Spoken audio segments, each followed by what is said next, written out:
Adeu, bioi, Maripat, Alain, Aitziber, Santelunde dago. Amaia dena da, uste, ongi etorriak zuen etxea ere baden ontara. Gracias, José Ignacio, eskerrik asko, Mikel. Ongi etorriak danok, eta mila esker. Gaurkoan, Mario Ondaindia Fundazioak eta Zarauzko Alderdi Sozialistak bat egin dugu 25. urte honetan Jose Luis omentzeko bere oroimenean prestatu dugun ia familiarteko lagunarteko ekitaldi hontarako. Bazuten biek Mario eta Jose Luisek elkarren antzik. Ez zetozen kultura politiko berdinetatik, baina antzeko ibilbidea egin zuten helburu berdina zutelako, askatasuna. Los dos lucharon contra la dictadura de Franco.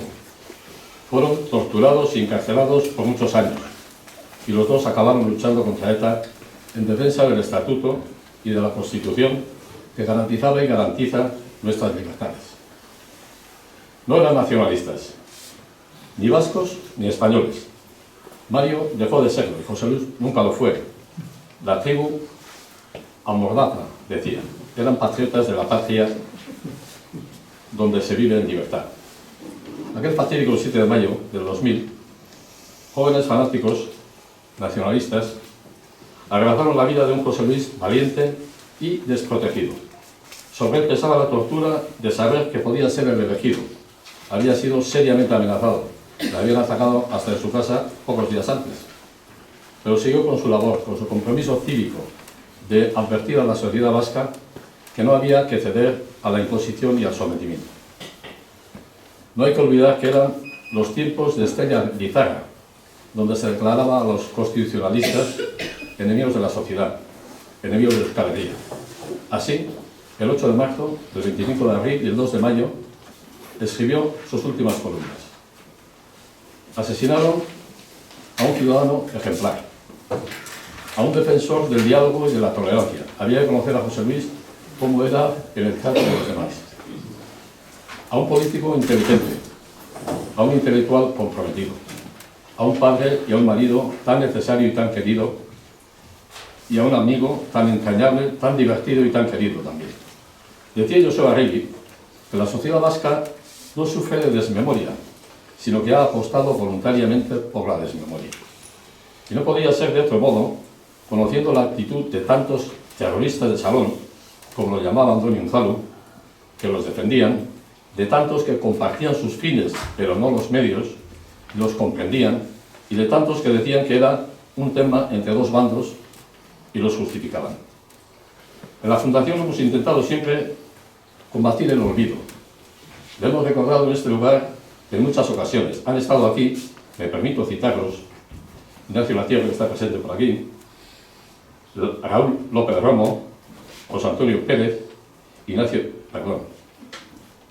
José María Ruiz Oroa, Luis Castel, que también está aquí, Rafael Aguirre, José Ramón Recalde, José Arregui, Josu Ugarte, Gaisca Fernández, Martín Alonso, Javier Marrodán, Jesús Prieto, Luis Echenique, Gorka Landaburu, espero no haberme olvidado de nadie, en otros tantos actos que hemos hecho en su memoria. Mantengamos la esperanza. Desde Valentín de Foronda, desde el Memorial de Vitoria, desde la Fernando Buesa, entre otros, ahora también desde Gogola, con Alberto Alonso, el director, que hoy nos acompaña, se trabaja sin descanso, comprometidos con el rigor histórico y la memoria democrática. Yo confío en que no será en vano.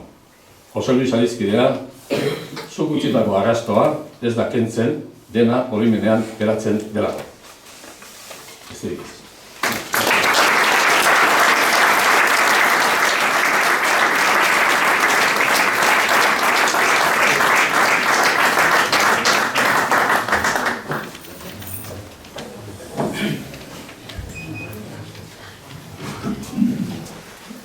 Kaixo, arratsaldeon.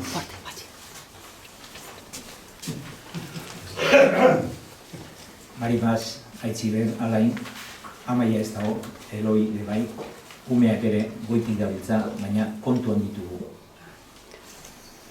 Gaur honetan, Albertok esan du bezala, lagun arteko eta familian arteko elkargune bat dago, omenaldi bat, sentikorra, xumea, baina gure ustez bihotzetik egindatua, hala nahi dugu gintzat. Maripaz, jarraitu aurretik, eskerrak eman nahi dizkizut. Zure jarrera duin eta balienteagatik. Zure etxekoentzat, erreferente moral bat izan zera eta guretzat ere. Eta hori jakinarazi nahi dizut. Bihotzez, maitasuna zein gauza handia den. Este homenaje especial, lo hacemos desde el cariño y el amor. Como muchos de vosotros ya sabréis, la agrupación socialista de Zarautz, desde hace 25 años, se denomina Agrupación José Luis López de la Calle. Tolosan jaioa Andoainen bizi eta Zarautzen erroldatua. Horrek esan nahi du zarauztarra ere badela.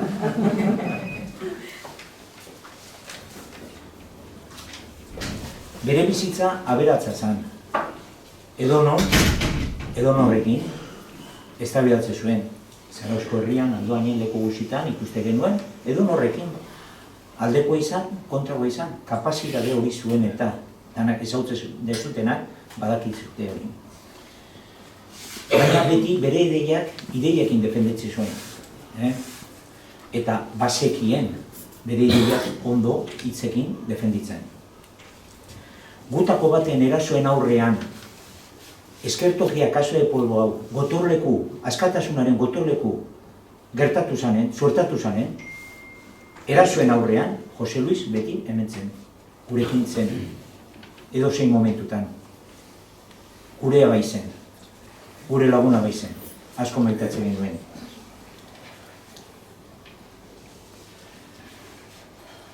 Jose Luis beti babesten ginduen eta maite genuen beste gauzen artean gizon maitagarria zelako. Eta hori ere nabarmendu nahi nuke. Zuetako gaztoz, ezautzen zenuten eta badakizuten hori hala dela. Ez ginen aldarrikideak, baina bai adoskideak. Eta lagun handia, José Luis betzat hala zen. Compartimos con José Luis principios y valores fundamentales, como son la libertad, la paz y la dignidad humana. Con José Luis a la vez queremos homenajear a todas las víctimas. No queremos que ninguna quede olvidada. Conociéndolo a José Luis, sabemos que estaría dispuesto a compartir estos momentos tan entrañables. José Luis toda la vida luchó por la libertad, en épocas anteriores y posteriores. Nunca vivió en un régimen de libertad, ni en la dictadura de Franco, ni en la posterior de ETA. Pero aunque resulte paradójico, a pesar de las amenazas, cócteles, pintadas, que también las sufrió en Zarautz, en la vivienda de Zarautz, José Luis fue un hombre libre, porque decía y escribía lo que pensaba, por eso lo mataron. Si pensamos y no nos atrevemos a decir lo que pensamos, es que no somos libres, y José Luis sí lo era. Hace 2 días nos reunimos en Andoain, en el tradicional homenaje que se le hace todos los años en el parque que lleva su nombre, y ante las emotivas palabras de Maider Laínez, bajo un ligero chaparrón, abrimos los paraguas, y en ese momento recordamos a José Luis, el famoso paraguas de José Luis, ese paraguas que nos protegió ese día y nos protege desde hace 25 años. Zarauzko PSrentzat ohore bada bere izena erabili ahal izatea. 25 urte damakigu bere izena erabiliaz. Desde el año 2000 son 25 años que la foto de José Luis preside la entrada de nuestra sede. En esa foto, junto a las frases que están ahí escritas, durante 25 años, cada persona que entre está con José Luis presente. Voy a leeros las palabras que están escritas ahí. Bazenekien Jose Luis ongi jakin ere, askatasunak, libertateak ez direla behin betirako lortzen. Hortan, horien konkistan eta horien defentsan eman duzu bizitza. Lagun maitea, zure oroimenean, dice en euskera. Qué bien sabías, José Luis, que las libertades no se consiguen de una vez por todas. Antes, cuando la dictadura, luchabas por conquistarlas. Ahora, cuando la democracia, luchabas por defenderlas. Están escritas hace 25 años. Entonces, sus enemigos te privaron de libertad, te encarcelaron por muchos años. Ahora, sus enemigos, los de ETA, te han quitado la vida, te han asesinado. Intelectual comprometido, político inteligente, defensor del diálogo y la tolerancia, hombre de bien, ciudadano ejemplar, entrañable, querido amigo, en tu memoria. En una reciente entrevista, Alain decía que era su anhelo que se respetara el legado de su padre, el compromiso inquebrantable con las libertades de todos y el rechazo del terrorismo como estrategia de ETA. Una de las razones de este homenaje es esta también. Eskerrik asko.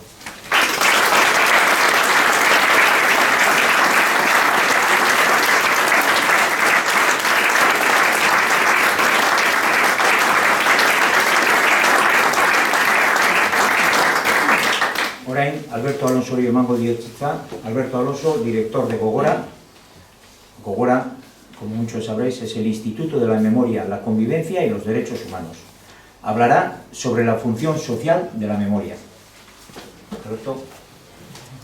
Eskerrik asko, Patxi, familia de José Luis, Maripaz, Ciber, Alain, Fundación, Mario Mendía, Tocayo, Aguirrezábal, dinamizador infatigable, Patxi, Elola, secretario general del Partido Socialista aquí en Zarauz, José Ignacio, Maide. Yo la verdad que estoy en casa, estoy cómodo y quizá la presión que siento es la de tantas miradas amigas, ¿no? Porque uno cuando está entre desconocidos se va a casa y bueno, se ha hecho el ridículo, ¿no? Pero aquí sé que sois auditorio exigente y después tenéis la confianza suficiente como para decirme si lo he hecho bien o lo he hecho mal. Pero bueno, creo que estaré a la altura de esta plaza. Cuando me llamó Patxi y después Alberto y me plantearon el hablar aquí, no tenía muy claro sobre qué hablar, porque en esta mesa ha habido mucha gente muy importante y se ha hablado de mucho y muy bien. Pero bueno, pues a la luz de la experiencia y de los últimos acontecimientos en medios de comunicación, etcétera, etcétera, decidí que quería hablar de la función social de la memoria, como bien ha dicho Patxi, ¿no? Porque cada día me parece más importante explicar la diferencia que hay entre la historia y la memoria, ¿no? O dicho de otra forma, la diferencia que hay entre el Instituto de la Memoria, la Convivencia y los Derechos Humanos, o GORA, y el Departamento de Historia Contemporánea de cualquier universidad, ¿no? ¿Qué diferencia lo uno del otro? Y para ello, primero hay que partir de una idea fundamental. La memoria es un constructo social. Es decir, es una mirada selectiva del pasado. Y esa es, sin lugar a duda, la gran diferencia con la historia. Mientras que el historiador honesto no debe seleccionar entre las fuentes, buscando exclusivamente aquello que le interesa. En contraposición, la construcción de la memoria precisamente se basa en la selección intencionada de los acontecimientos que se desea recordar. Esta selección de acontecimientos, de biografías, de experiencias del pasado, nos lleva a una segunda reflexión tan importante como la primera. Lo que no se recuerda se condena al olvido. Cuando una sociedad mira al pasado en busca de aquellas referencias que le permiten comprender el presente, no solo está seleccionando aquello que quiere recordar, sino que además, aunque sea de forma pasiva, también está decidiendo qué es lo que quiere olvidar. Sigamos poniendo ideas sobre la mesa. La memoria, como he dicho, es una mirada selectiva del pasado en busca de elementos, de aprendizajes, cuya finalidad es la de reforzar una serie de valores determinados en el presente. Tal y como dice Paloma Aguilar, podríamos decir que la memoria histórica de una nación es aquella parte del pasado que, debido a una coyuntura concreta, tiene capacidad de influir sobre el presente.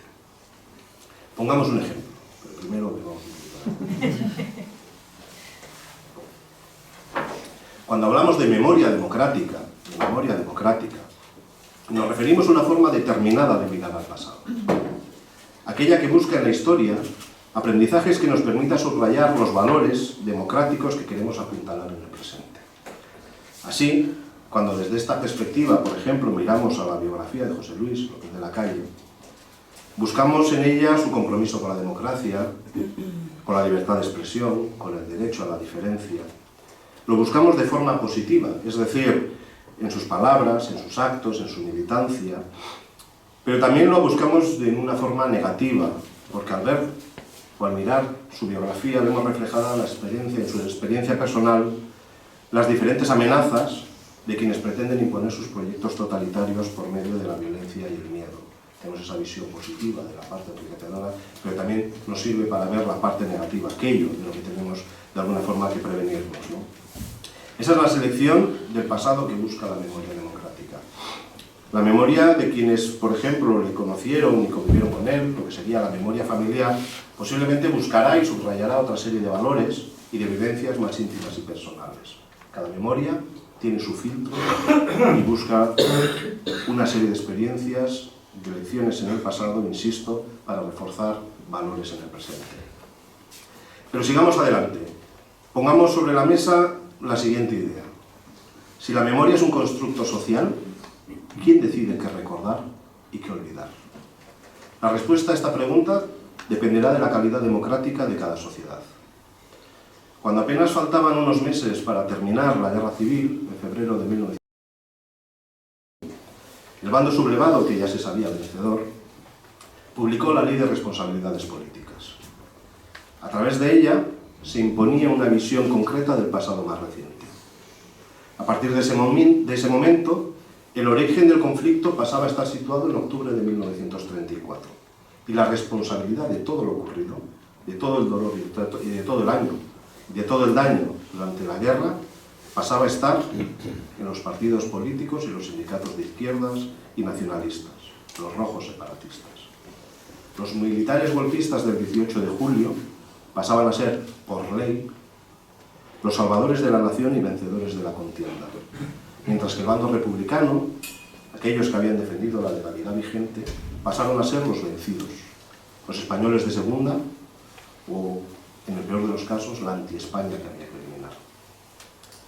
Pero para la construcción de esta nueva memoria oficial, la memoria dominante, no solo se contó con el imperativo legal.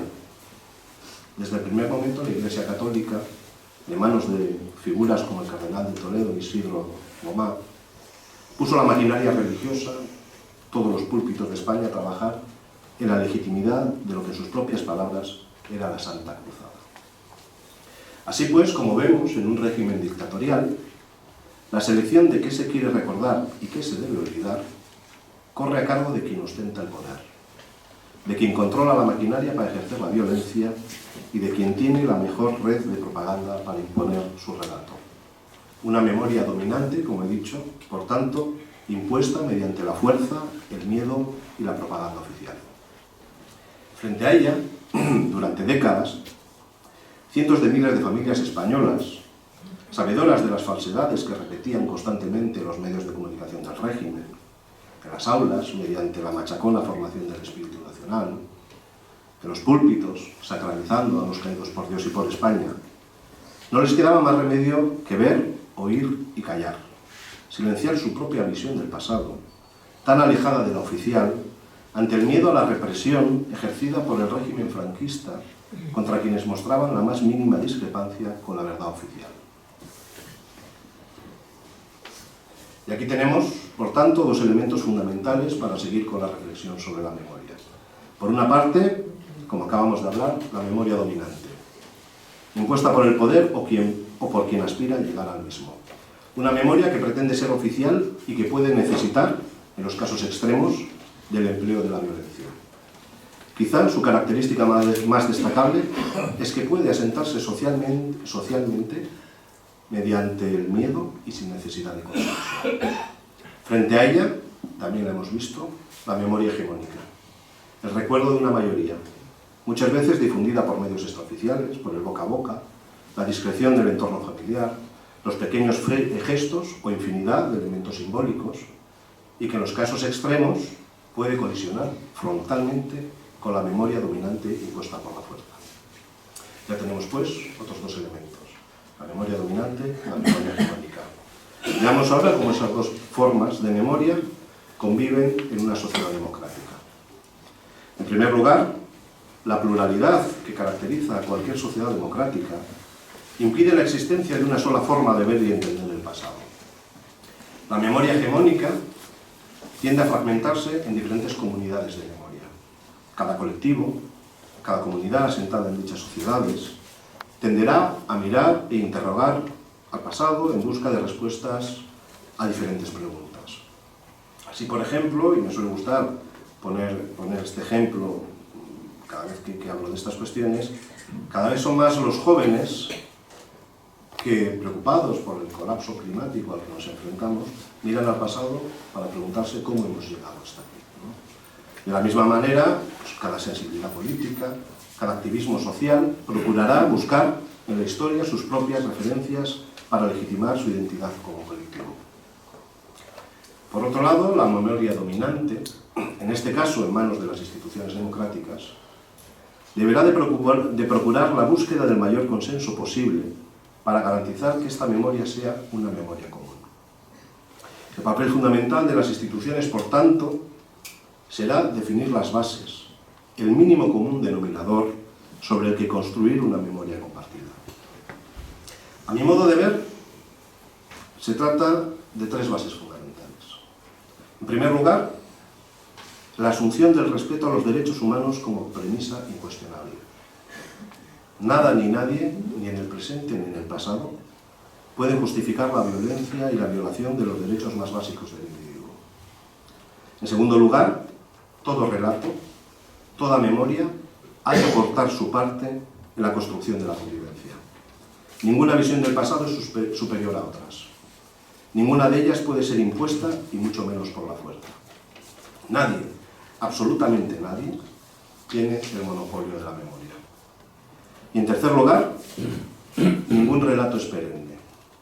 La memoria tiene que sustentarse en una mirada crítica, reflexiva y rigurosa del pasado, y por ello debe estar en constante construcción y en una eterna revisión, alejada de la amenaza siempre presente de quienes pretenden fosilizarla, fijarla en el tiempo y convertirla en mito, en leyenda, en una pretendida verdad dogmática e incuestionable.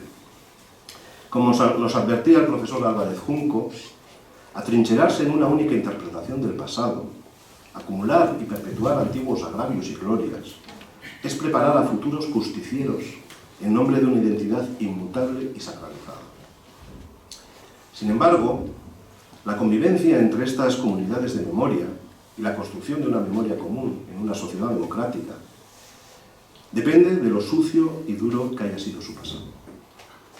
En aquellas sociedades donde el pasado reciente está marcado por la violencia política, el dolor y la fractura social, puede pretenderse la priorización de la convivencia frente a las contradicciones existentes entre las diferentes miradas a la historia. Centrarse en la búsqueda de valores comunes, centrarse en la neutralidad, neutralizar de alguna forma la tensión de estas miradas, con discursos del tipo «todos tuvimos nuestra parte de responsabilidad», especialmente en aquellos momentos en los que el dolor hace imposible una memoria basada en la reconciliación. Pero es necesario tener en cuenta que en estos casos se corre el riesgo de arrojar una parte del pasado al olvido. No en vano, es interesante recordar que amnistía y amnesia comparten la misma raíz. Es necesario comprender que al priorizar la convivencia, esa contradicción entre las diferentes memorias queda provisionalmente postergada, y con ella también el rencor y la amargura que siempre amenazan con volver a aflorar.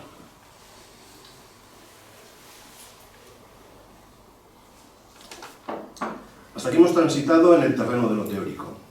Permítame que ahora, que ya hemos cruzado el ecuador de mi intervención, me atrevo a aterrizar todas estas reflexiones a nuestro caso concreto.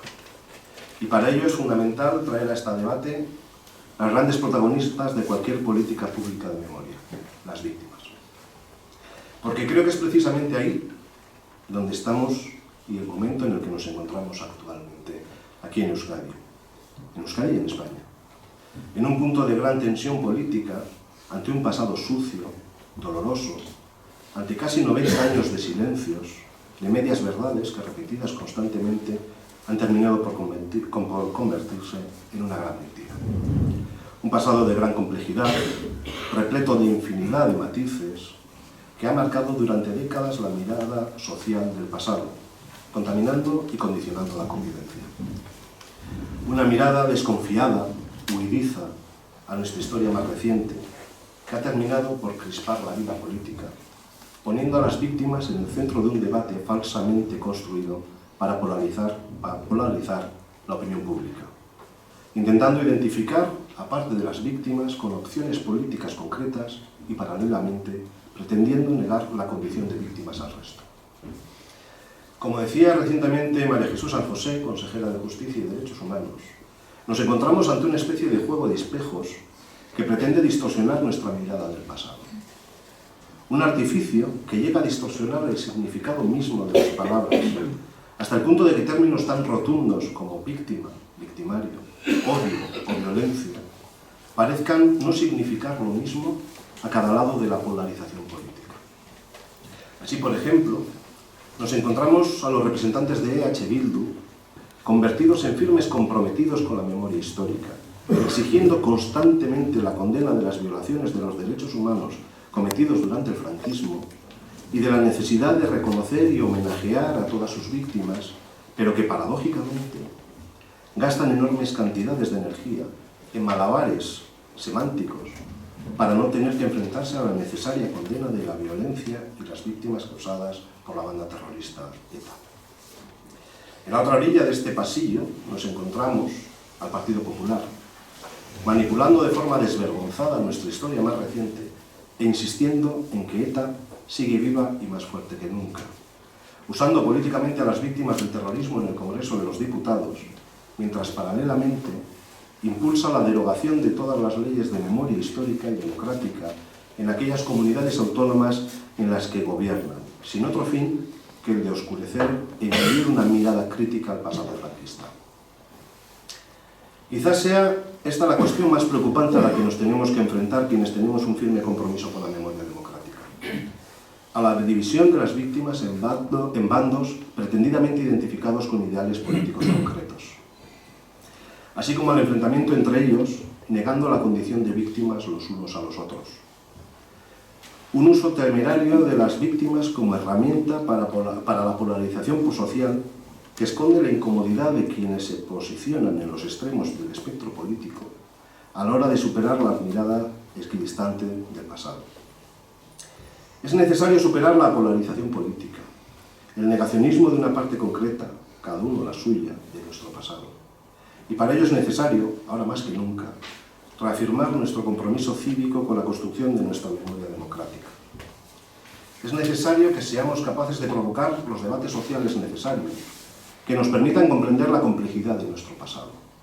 Como nos advertía también el profesor Álvarez Junco, es preciso evitar los maniqueísmos, los modelos sencillos y ejemplares del bien y del mal, de héroes y villanos, porque con este tipo de historias lo que se logra es fabricar tiranos, o lo que es peor, admiradores de tiranos. Mirar al pasado de forma crítica, reflexiva, rigurosa, pero sobre todo, comprender el papel de la memoria en la construcción del futuro. Su papel como advertencia de los obstáculos que las nuevas generaciones se pueden encontrar en el camino. Pero también su función como amplificador de los valores democráticos de quienes trabajaron y lucharon incansablemente en la construcción de nuestra sociedad democrática actual. Es mucho lo que nos queda por hacer. Es mucho lo que nos queda por recordar. El movimiento obrero, el movimiento vecinal, el movimiento feminista, el compromiso de una generación de curas a partir de los años 60, la llegada masiva de migrantes de otras zonas de España y su papel en la transformación democrática de Euskadi. Es mucho lo que tenemos que mirar todavía atrás. Solo construyendo pieza a pieza, con rigor pero con honradez, solo asumiendo el papel que cada una de nosotros y de nosotras jugamos en cada momento de nuestro pasado. Solo comprendiendo la importancia de reforzar los valores de aquello que nos ha unido durante el periodo democrático más largo de nuestra historia, solo así podremos asentar las bases mínimas de una memoria común. Muchas gracias.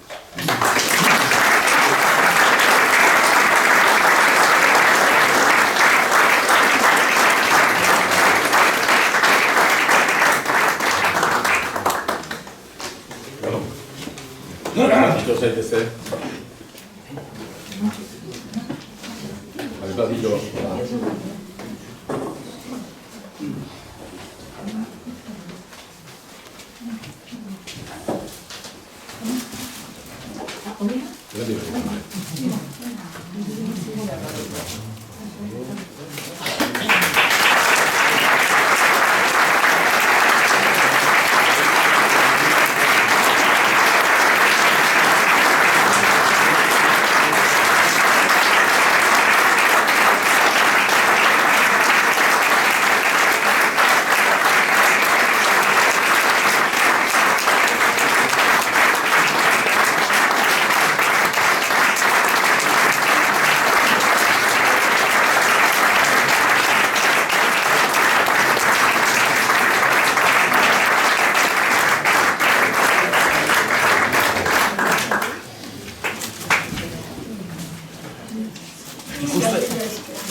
Ikusten dezuten bezala, hogeita bost larrosa txuri daude.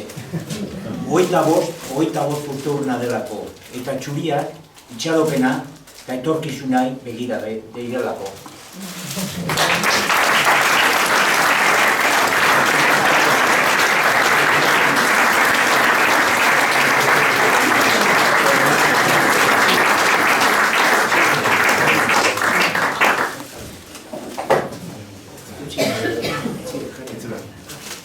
Hau da, Felipe Juaristi gaurko egin duen poema bat. Ia guaiz irakurtzen duzu.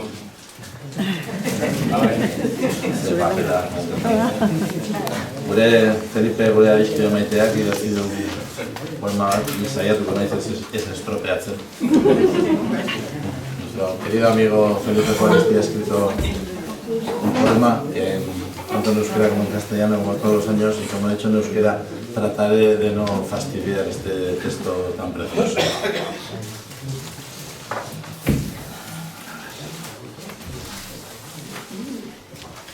Isiltasunaren legea, la ley del silencio. Pascalek zeru izartuari begiratzen zion, eta isiltasuna aditzen zuen betikotasunean amildua. Galdetu bai, baina inork ez zion garbi azaldu berak zer egiten zuenan. Argitasunaren lekuko eta ez beste nonbait, Itakara iritsi nahian edo Tartaroen desertuan barrena. Izan ere, zer da gizakia munduan? Eza infinituaren ondoan, ezaren ondoan dena.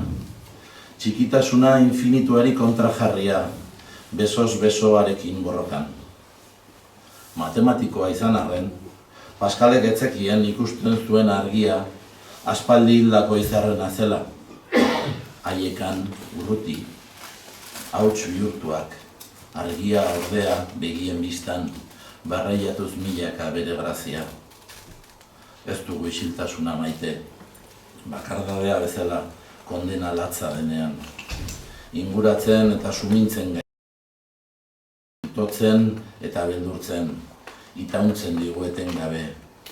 Kontzientzian deia darkari den ahotsa da, ez digu uzten gure baitatik irten eta kanpoan jolas gaitezen nahierara. Isiltasunak ausentzia neurtzen du, horren handitasuna areagotzen, horren auskortasuna erakusten. Hildakoen isiltasuna ez da bizien isiltasuna. Isiltasun batetik bestera dabiltza batzuk naufragoen moduan. Isiltasunaren legea ez da legearen isiltasuna. Koldarren isiltasuna, epelen isiltasuna, gaztelu berdik bestera dabil gotorleku bilabeti. Ausartak ez dira isiltzen, hitz egiten dute ahotsa utzi arte. idazten dute luma baitu arte. Bere burua zuritu nahi ez duenaren isiltasunak, eta ez erradierazi nahi ez duenarenak etxe berean hartu dute aterpe. Ezin gu etxe horretan bizi. Kantek zeruari begiratu eta ordena ikusten zuen. Hark ere etzekien hildakoek argitutako martxa zela ordukoa. Gauzen amaiera eta hasiera ezkutuan daude, azalera ekarri ez daiteken sekretupean. Isilik hilko gara, ez da entzungo pentsamenduaren azken oihartzunik. Azken hitza ere gurekin batera aienatuko da. Lagunen, senideen, maitaleen esku geratzen da hildakoekin zer egin. Izarren argiaren dirdirak ez gaitu kontsolatzen, baina gaitzen gara, jakitean dena ez dela galdu, hori dela oinarritza gurea.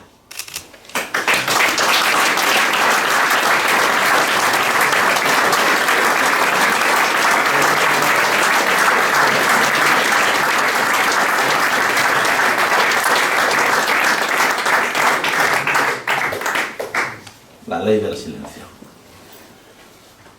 Pascal miraba al cielo estrellado y oía silencio perdido en la eternidad. Preguntó, pero nadie supo responderle qué hacía él allí, testigo de aquella claridad inexplicable, y no en otra parte, navegando hacia Ítaca, o confuso en el desierto de los tártaros. ¿Qué es el ser en el mundo? Nada respecto al infinito, todo respecto a la nada. Es lo ínfimo contra lo infinito, forcejeando ambos a brazo partido. Aunque matemático, no sabía Pascal que la luz que veía provenía de millones de estrellas que ya habían muerto. Estas allá, a lo lejos, en polvo convertidas, pero su luz a la vista extendiendo a miles su gracia. No amamos el silencio cuando es impuesto, como la soledad.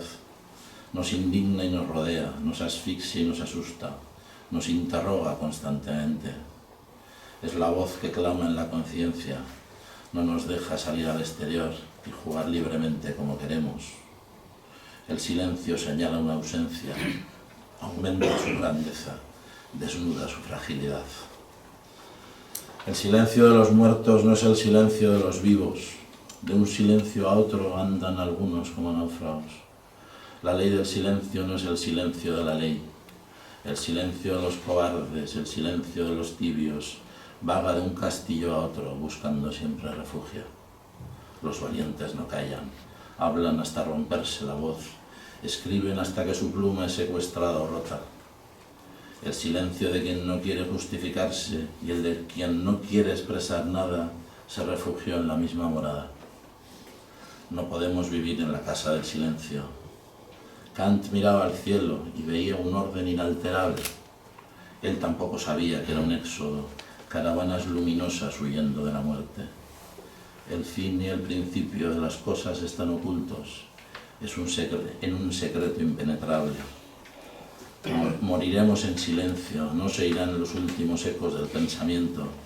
La última palabra también se desvanecerá. Amigos, familiares, amantes, está en sus manos qué hacer para romper con el duro silencio. Los destellos de luz de las estrellas no nos consuelan al saber que no todo se ha perdido, que esa será nuestra herencia.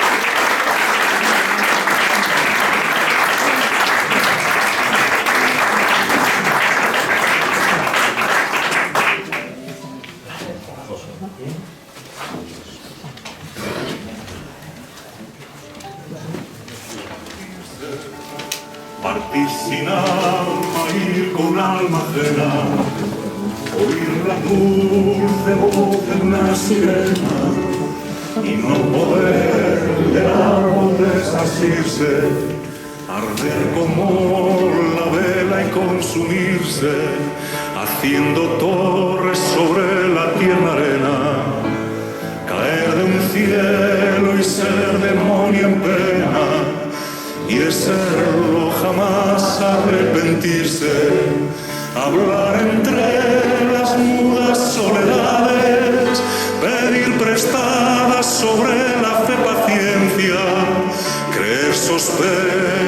sonegar verdades es lo que llaman en el mundo ausencia.